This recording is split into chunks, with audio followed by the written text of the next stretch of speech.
హాలియా మున్సిపాలిటీలో ఉన్న రాష్ట్ర జిల్లా మండల స్థాయి నాయకులు ఉప ఎన్నికలో గెలిపే లక్ష్యంగా పనిచేయాలని Haliya municipality incharge Ramagundam MLA Korukanti Chandar అన్నారు.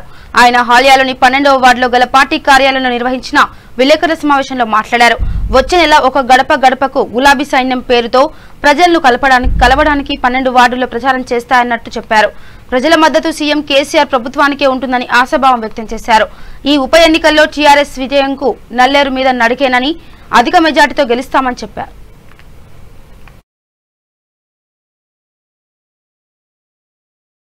నాగార్జున సాగర్ కాన్స్టిట్యూన్సీ ఇది దుబ్బాక కాదు, ఇది నాగార్జున సాగర్ కాన్స్టిట్యూన్సీ అని చెప్పని టీఆర్ఎస్ శ్రేణులను టీఆర్ఎస్ పార్టీగా మేము ఛాలెంజ్ చేస్తున్నాం. అదేవిధంగా కాంగ్రెస్ వాళ్ళకి కాంగ్రెస్ ఏంటిదంటే కాంగ్రెస్కు పెట్టని కోట నాగార్జున సాగర్ నియోజకవర్గం అని.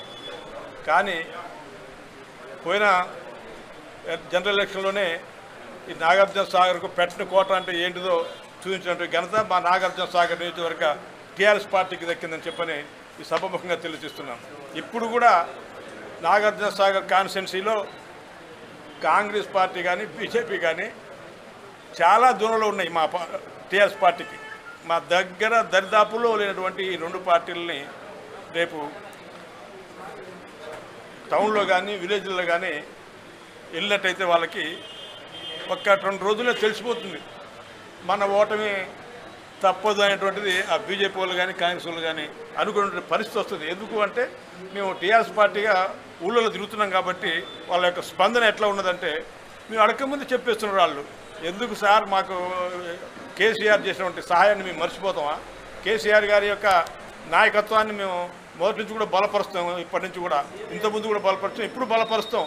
మాకు ఏ పార్టీతో సంబంధం లేదు చెప్పని ఖరాఖండిగా చెప్తున్నటువంటి ఓటర్ మహాశయులకి ఇవాళ మేము చాలా కృతజ్ఞతలు తెలియజేస్తున్నాం. అందుకనే ఏదైనా తడిస్తే కానీ గుడిసెగప్పుడు, తాగితే కానీ మొగ్గడు అనేటువంటి సామెత రేపటి నుంచి స్టార్ట్ అవుతుంది. దాన్ని మిగతా పార్టీలో అందరూ కూడా అటు కాంగ్రెసు, బీజేపీ, తెలుగుదేశం, మరి మిగతా ఇంకా ఇతర చిన్న చిత్కా పార్టీలన్నీ కూడా అవి చవి చూస్తాయని చెప్పని మేము విశ్వసిస్తున్నాం. ఈ యొక్క ఎన్నికలలో ప్రజలందరూ కూడా విఘ్నులు, చైతన్యవంతులు. మేము ఇల్లు గడప గడపకు వెళ్ళినప్పుడు కూడా వాళ్ళు ప్రత్యక్షంగా చెప్పడం కూడా జరుగుతూ ఉన్నది. మేము కోరుకున్నటువంటి రాష్ట్రం తెలంగాణ రాష్ట్రం, మేము కోరుకున్నటువంటి నాయకుడు కేసీఆర్ గారు, మేము కోరుకున్నటువంటి విధంగా మా ఆకాంక్షలకు అనుగుణంగా సంక్షేమ అభివృద్ధి పథకాలు ప్రవేశపెట్టి వాటిని సంపూర్ణంగా అమలు చేస్తున్నటువంటి నాయకుడు కేసీఆర్ గారు. మా మద్దతు సంపూర్ణంగా వారి నాయకత్వానికే ఉంటుంది అని ఇలా ప్రజలందరూ కూడా చెప్తున్నటువంటి సందర్భం.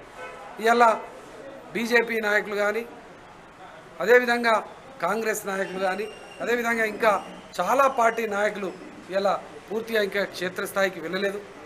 క్షేత్రస్థాయికి వెళితే ప్రజలు ప్రత్యక్షంగా వాళ్ళకే చెప్పేటువంటి పరిస్థితి మేము చూస్తున్నాం. ఎందుకంటే మేము వాళ్ళ ఇళ్లలోకి వెళ్ళినప్పుడు వాళ్ళు స్వతహాగా స్వచ్ఛందంగా మేము మీకే ఓటేస్తాం, మీరు రావాల్సినటువంటి అవసరమే లేదు అనేటువంటి రీతిలో వాళ్ళు చెప్తా ఉన్నారు. అని అంటే ప్రజలు ఎంత చైతన్యవంతులైందో అనేది ఇలా అర్థమవుతూ ఉన్నది.